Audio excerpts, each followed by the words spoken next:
Hey, y'all. Welcome to the Anxiety Warriors podcast. We are your hosts, Margot and Abby. We are friends, teachers, and storytellers, but above all, we're anxiety warriors on a mission to raise awareness and understanding about anxiety and mental health. You will hear honest, engaging, and joyful stories from us and many other anxiety warriors about living with anxiety. If you're seeking a space to laugh, connect, feel inspired and empowered, and learn valuable tips rooted in mindfulness and more, your warrior community is here for you. Join us as we navigate this journey of life together.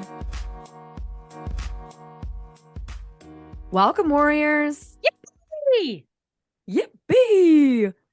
We are so excited that you're here with us. Yep. We love you. We love you so freaking much. We're we're just like in awe that anyone cares what we have to say about stuff. Yeah. Right? Who would have thought? I don't know, man. I don't know. Please don't leave us. We love that you're here. We're not saying we don't understand because we want you to go away. We want you to keep listening and enjoying and hopefully, relating and commiserating with our experiences. All right. So let's jump in, Abby. What are we talking about today? We are talking about the fear of bad thoughts coming true. Ugh. Yeah, I know. Yeah. I don't like it. No. I don't want to talk about it. It's one of those that feels uncomfortable to talk about because it's like we're talking about bad feelings, bad thoughts. Right. Which means that all the things we share today are things that could happen. I don't want that to happen. Right. We put it out there, right? They're already in our minds. So there's a chance that'll happen. And then verbalizing bad thoughts, oh my God. Right. Oh my gosh. I won't be verbalizing any specific bad thoughts. No, today. I won't either. Even though it's it's so messed up because I have verbalized bad thoughts about maybe people in Congress, right? Maybe. And those thoughts don't come true. And I verbalize those. So very good point. I do verbalize a lot of thoughts about people in our political system. Yeah. Right. And those don't come true, unfortunately. So there's still time, I suppose.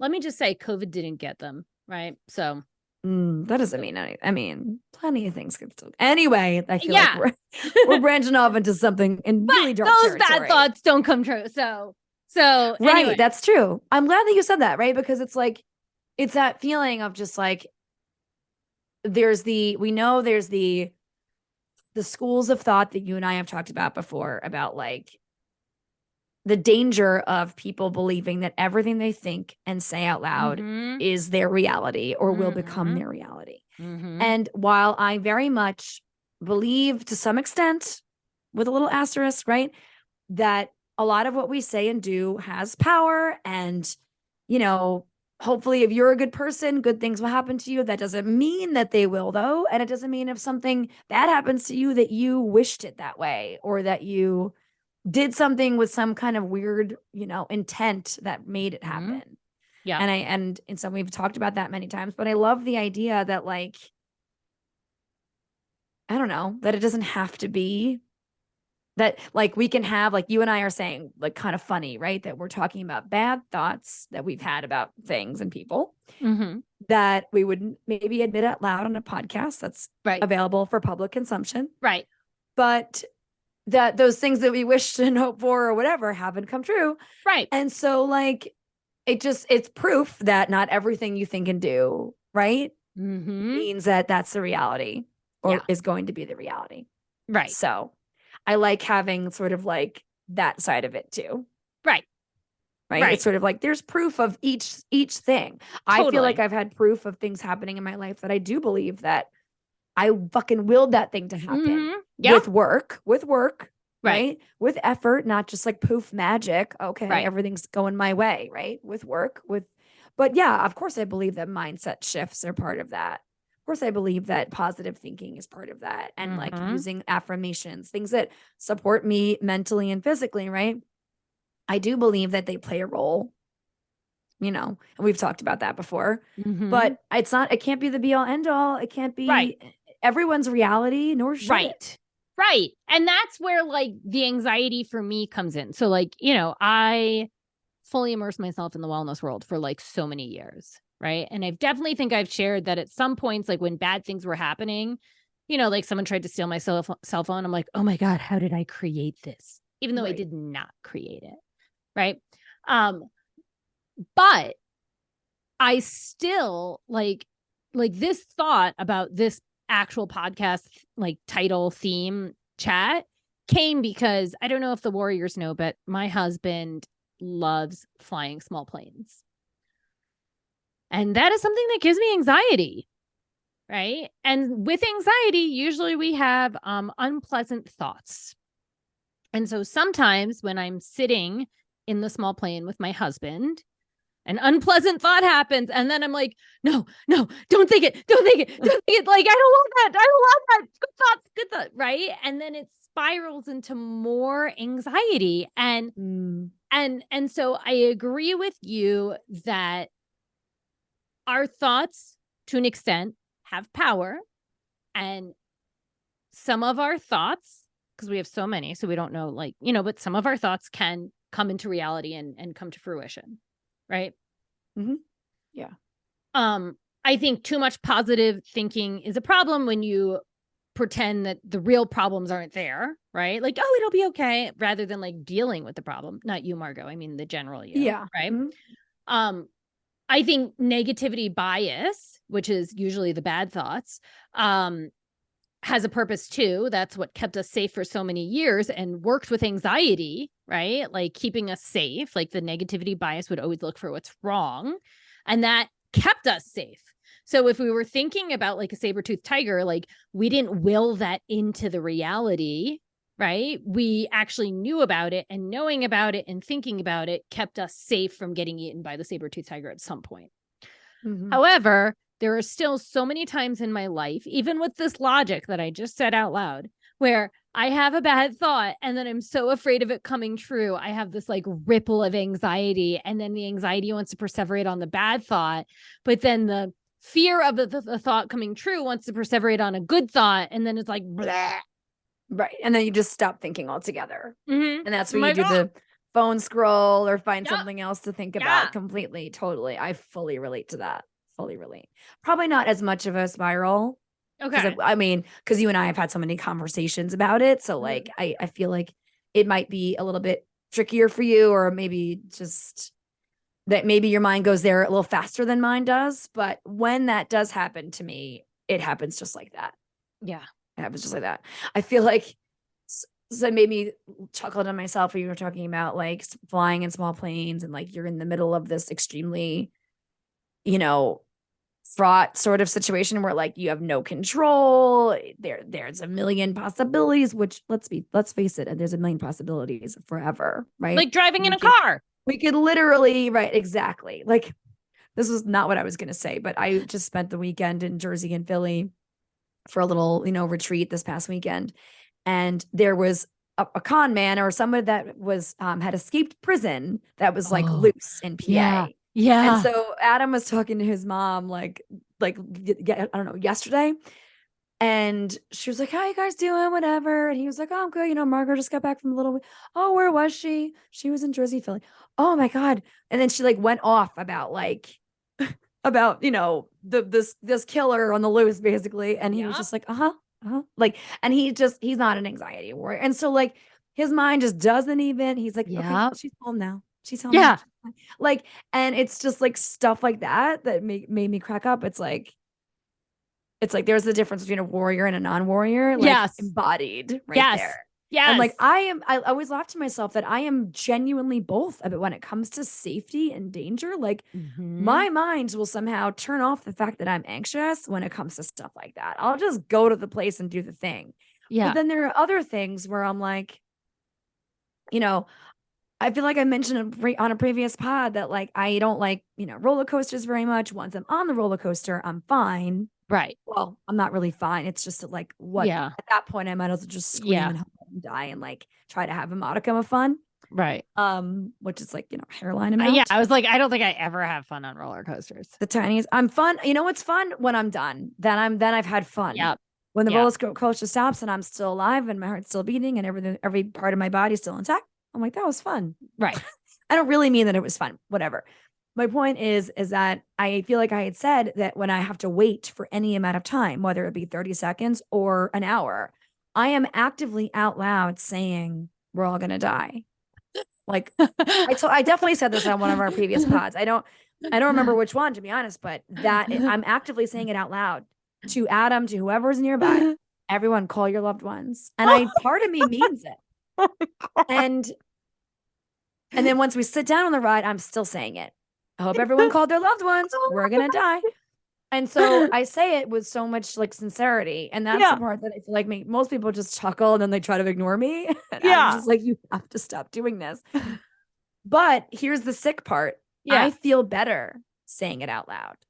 Somehow I feel like I'm doing like reverse psychology with the universe or something. And I'm just like, I'm going to keep saying out loud that I'm going to die. And that means I won't. Whoa. Okay. So you're not afraid of saying the bad thought out loud, because by saying it out loud, then you're like, it's out of my head universe. now. It's out of my not head. happening. Yep. That is the bullshit way of that. I mean, who's to say? We don't know what's working and what's not working in our life. Like, haven't died yet. Haven't died on a roller coaster yet. Knock wood. Now, okay, yeah, right. Now you're knocking wood because you're like, fuck. Well, you'll know next time. You'll know. When all the warriors are eulogizing me, they'll know. Be like, that don't say that shit out loud. Don't say it out loud. Yeah, but unless you're on the roller coaster. Right. There you go. Wait, but so look, I haven't. It's been so many years since I've been on a roller coaster because I'm old now, and I don't think. Well, anyway. So yeah, I have a follow-up question. Okay, so if when you were going to Jersey, Philly, right, you're traveling there by train, if the thought in your head came out in your, like, you know, it showed up like, oh, there's a killer who like brutally like killed his significant other in front of children, right? Like is on the loose and I'm going to be wandering around in that area. Like if that thought popped up, what would you do with that thought? Would you be like, fuck, don't think that? Or would you be like he's not going to get me? Or like, would you interact with the thought, and how would you interact with it? No, you wouldn't. I would just, like I do with most of my thoughts, I would just acknowledge that it was there and do what I could to move along. You know what I mean? Like, I'm not going to be like, don't think it, Mark. I'm not going to overthink the thought is what I'm saying. I'm just going to acknowledge, I didn't love having that thought. I wish I didn't think that maybe, but I did. Here you are. Hi thought. I see you, right? Basically, hi anxiety. I see you. But the one sort of good thing, and I'll put good in an asterisk or whatever, is that I don't, for some reason, I don't allow that type of anxiety to penetrate my experience before I've had an experience. So like, if I've already had an experience, like let's go back to roller coasters for a second. I had experienced roller coasters from childhood, right? And then more and more as you get older. And so I had experience with the sensation and the fear and I fucking hate it being on the roller coaster. I don't like this experience, mind or body. Because I've had that experience, I am predisposed to more stress about it. Because I've never been caught by a murderer on the streets of Philly, I am less likely to worry about that thing. And worry about having the thought making it true. Correct.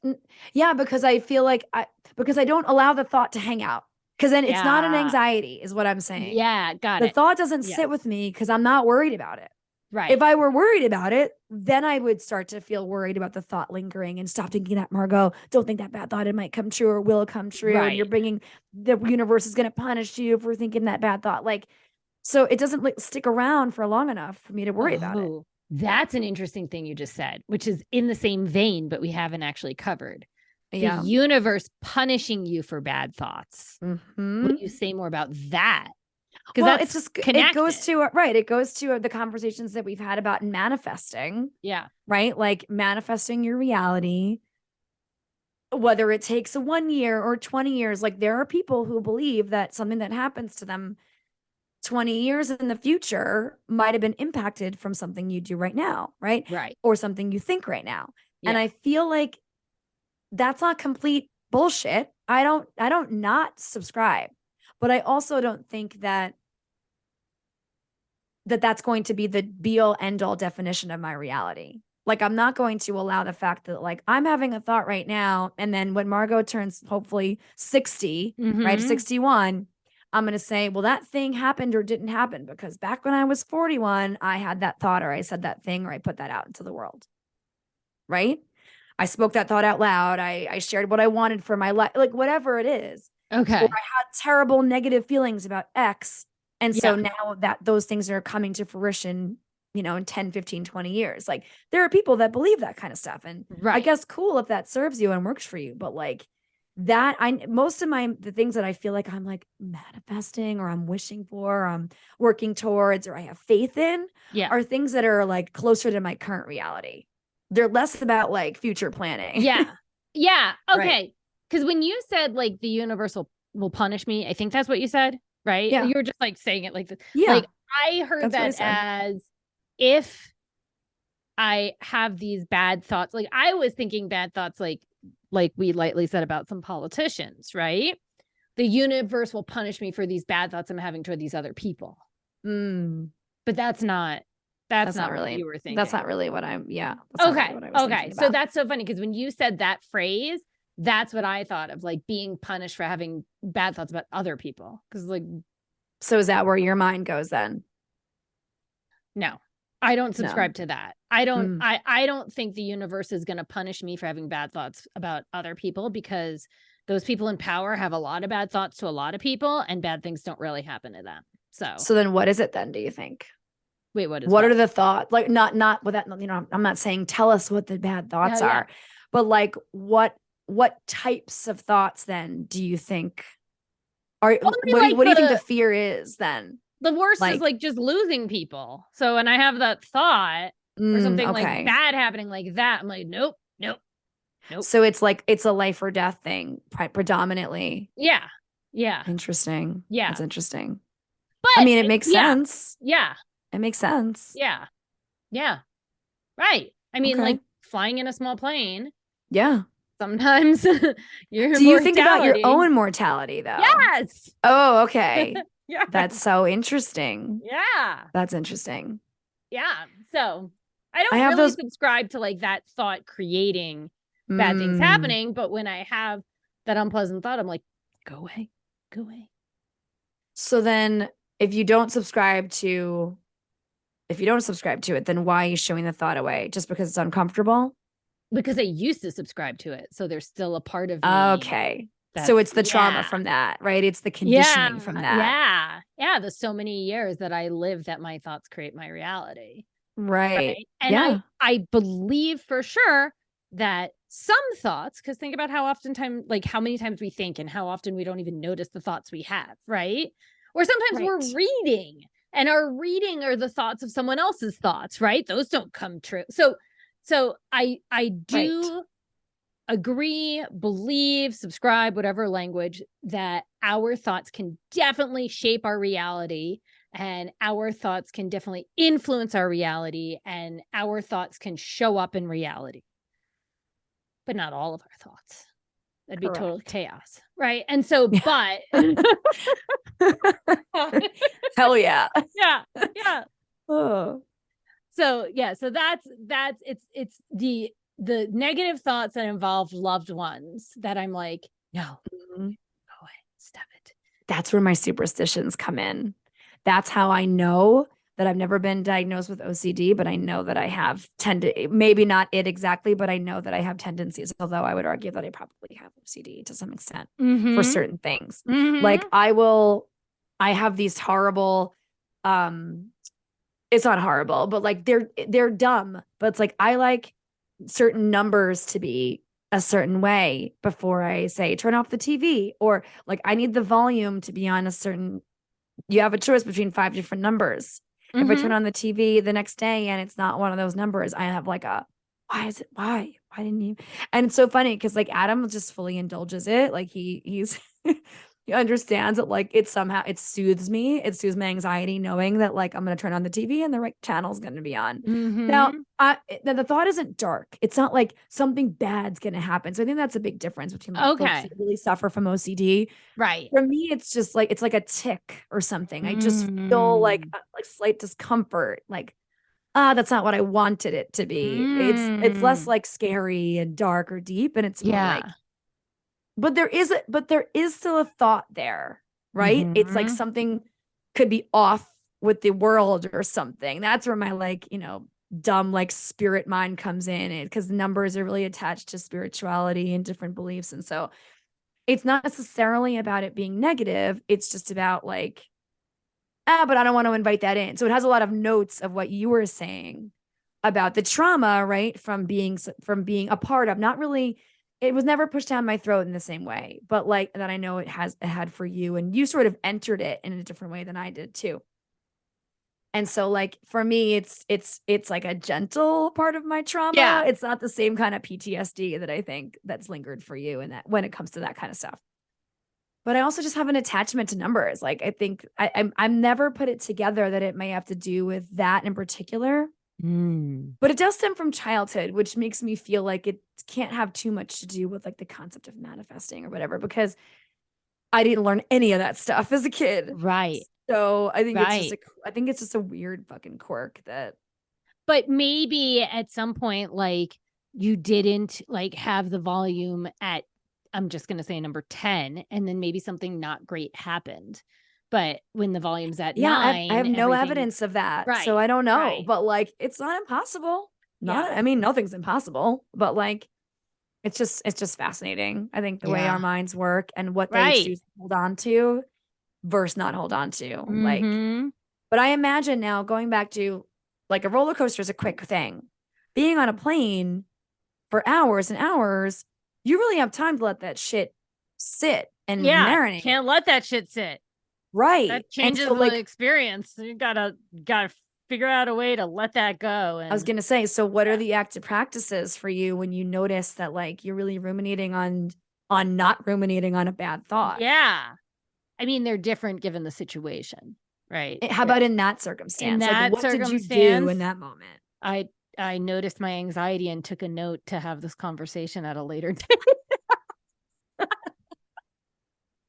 Oh God. Yeah. Yeah. Hope I it's mean, that's, everything and more. yeah, that's exactly what I did. And like I couldn't have a journal, so I took some notes on it, right? But that's technically what it was journaling, but also it was I literally like wrote it in my notes. Let's have a conversation about this because I'm noticing it, Right. right? And yeah. I mean, in that Okay. situation there's not too many active practices. Breathing wasn't going to help me at that point, right? I mean, Mm, sure, was I doing some extended exhales? Yeah. I wasn't having a panic attack and I could see it all. So I just had to figure out a way to distract my mind. Right. interesting. Yeah. Yeah. Makes sense. Yeah. Yeah. In other situations, I do other things. If I'm home, right, an active practice would be maybe journaling, or it would be like reading a book. Um, something just to distract me because I don't want to perseverate on it. I don't want to ruminate on it. Right. Right. And honestly, like I don't really think the horror. I think part of it is my mind wants to prepare for the horrible thing. Right. It's like it doesn't want to like it's not my mind being like, I want to manifest this or I want to have this bad thought. But it's like, hey, if this terrible thing happens, like let's think about it so we can prepare for how we're going to move forward from it. Right. Like Mm, I feel like that's and I feel like Brene Brown like did a Netflix talking about that once. How like she would sometimes have these super dark thoughts. And I don't think she was talking about like having a fear of them coming true, but she was talking about the super dark thoughts and how for her, it was her way of trying to live through the worst possible moments. I saw this so long ago, so I might not be getting it right. Like the worst possible moments as a way to prepare herself for when they actually did happen. Right. And she wasn't like saying it's a good thing or a bad. She wasn't like labeling it hmm. as try this or don't try this. She was just normalizing it that some people notice having these like worst case scenario thoughts. It's not that they want them to happen. It's not, but it's their way of kind of like preparing themselves Huh. for the future. Yeah, I mean, when it's put like that, it almost sounds like supportive to a I certain know. extent, right? Still It's want like, them to come true, but yeah. right, but like if you're just the idea of like, you're speaking it out, or you acknowledge it. I don't know. I mean, that's really interesting. I mean, everything Yeah. that woman does and says is interesting. So there's that. Yeah. Everyone, if you don't know Dr. Brene Brown, you are missing out. Yeah. Living At under a this rock or point, something. yeah. Yeah, At you this should point. know. You should know this amazing social scientist. She's brilliant. Right. Um, I've been having some trouble in restaurants lately. We haven't talked about this. Um, and I truly don't know. And Adam and I have talked about it a few times because I've had near panic attacks in restaurants over the last couple of months. Oh. And I feel like it's definitely my sensory issues, Mm-hmm. but I also am noticing, because it's a pattern, that now I start to think about ahead of time. I wonder if I'm going to have an Yeah. episode Yeah. at this restaurant. Right. And so the more, it's one of those examples that's like the opposite of what I said before, which is like, so it's the way our minds work. It changes on a dime. Yeah. But like, I don't have, I try to stop myself from having the thoughts of, you're probably going to have a freak out Yes. while we're at this restaurant. And so when we're driving to the restaurant, when we sit down, I'm immediately engaging to see what is the sensory experience in here right now? Is this Mm-hmm. going to be tolerable? And then even if it's tolerable at the beginning, things could change over the next hour to Mm-hmm. hour and a half, Mm-hmm. right? But then as soon as the thought creeps in, we could be 30 minutes into dinner, everything's great. And then Mm. suddenly I remember, oh, there's still time. We only just got our Yeah. food. I may still have a freak out. And then sometimes it does Oh my trigger God. some of the symptoms. And so Uh-huh. then it's about trying to tamp down as quickly as possible so we don't have to literally run out. And because Yeah. there have been a few times where it luckily happened after we'd been there for a length of time that was like too long. And Mm-hmm. so I would start to set it up and saying to Adam, I'm starting to get a little, overwhelmed. I'm uncomfortable. Yeah. And so we know to speed things up. Right. And Mm-hmm. and then sometimes, at least twice, he's had to like help me stand up. I can stand. I Mm-hmm. know I Yeah. can. Yeah. Right. But I just want to make sure I have an anchor to Yes. walk with me when normally that's not a need I have, right? Mm-hmm. So yeah, he knows to just sort of, if I say like, okay, I need a little support physically, right? So it comes, and just make sure that like I'm good on the walk out. Because Yeah. like another separate anxiety is like, I don't want to fall over on my walk from the table to the Mm-hmm. door. Yeah. So there's that. But like, I feel like it's only becomes a thought now that it's become a pattern over the Yes. last couple of months. Yes. So And so do you think when you're having that thought, and you might not have an answer for this at all, right? But because like sometimes there is no answer for anxiety, right? Like sometimes it just is what yeah, it is.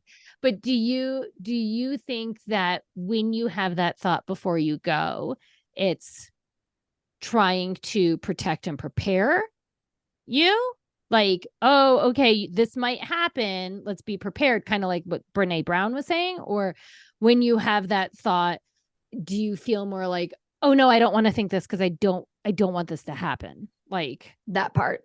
mhm, Yep, it's the latter. mhm. Yeah, I feel like at least it's not necessarily an either or situation. It's a Right. yes and. But yeah, I do think it's more often it's the latter. Mhm. It's that I'm like, don't do this. Right. You're making it happen if you do this. Right. Right. Um, and because it's such a chill experience, it's not like sitting at dinner is a stressful situation. Mhm, But I do have a lot of sight and sound mhm, issues. And mhm, so like, yes, there are things I make sure that I have certain things in my bag that mhm, I know are supportive. I make sure that there's always water on the table. Like, so yeah, I mhm. am setting myself up. It's why I do believe it's a yes and, because I am thinking on the way over, okay, let me check. I got what I need in my bag. I'm gonna make sure I order a water like Mhm. immediately, right? And so like there are those things that I know that I can do should an episode occur.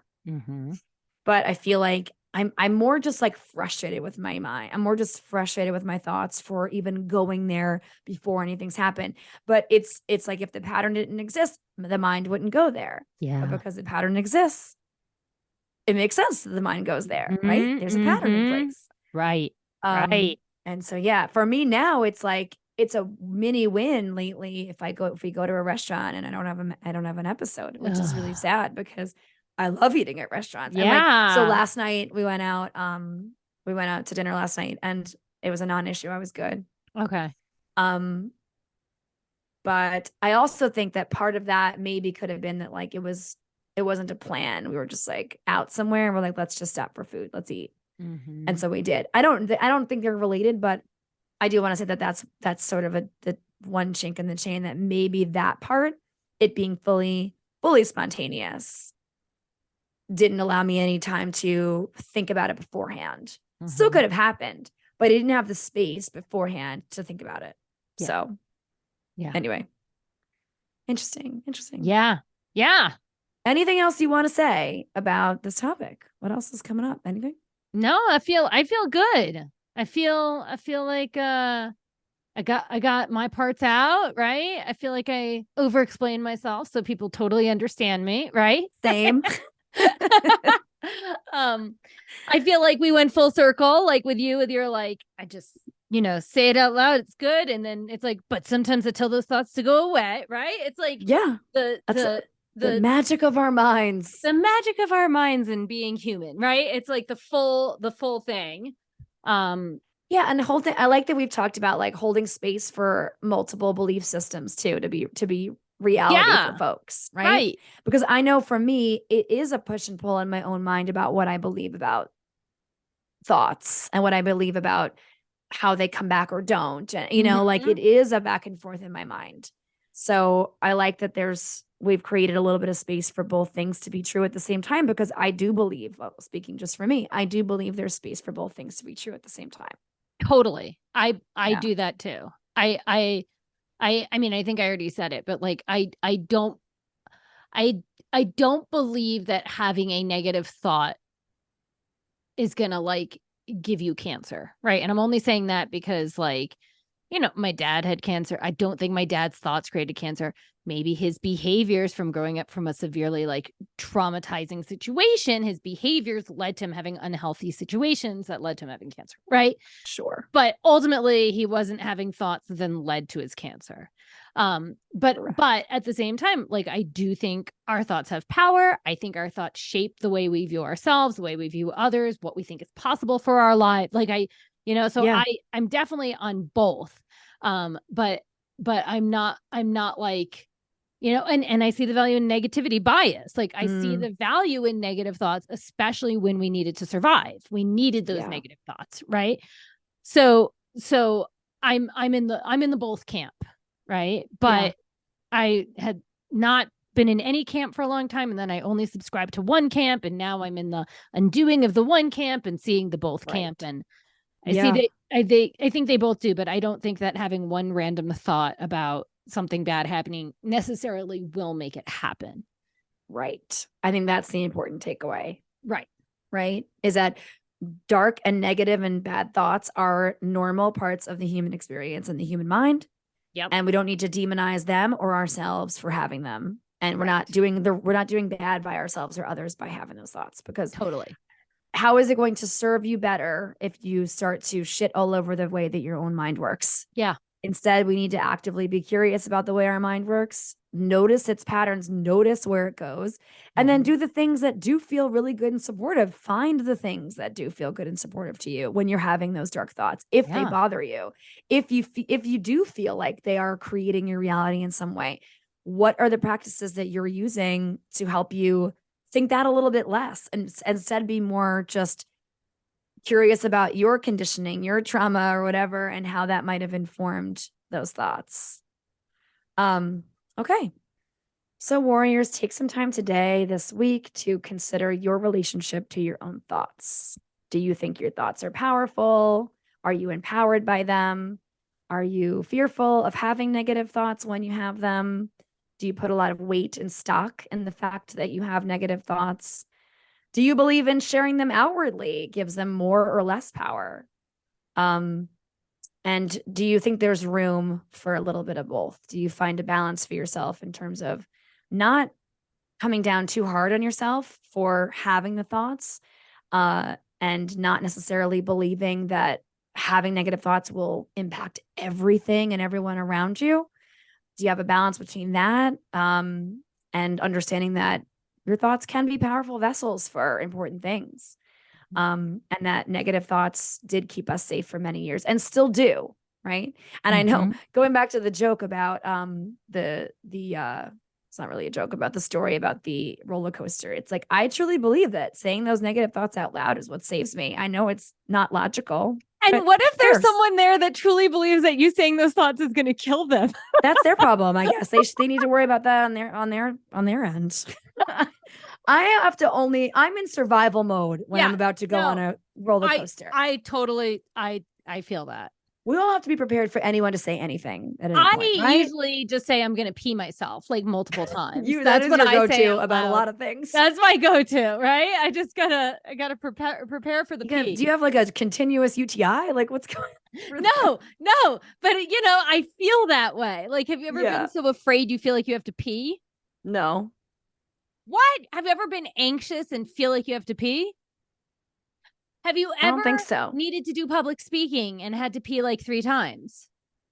No, they're usually did. What? All of that's related to me drinking too much. None of that has to do with my anxiety. Okay, well, when I get a little nervous, I have more pee.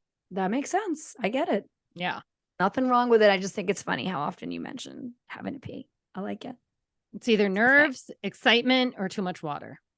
Okay. Yeah. Probably a combination of everything. Yes.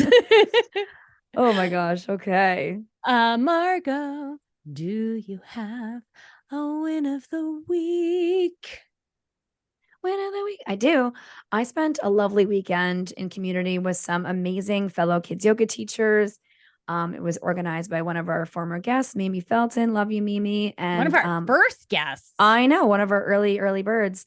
And a friend of hers, who is now a friend and sister of mine, Michelle of Yogamazia.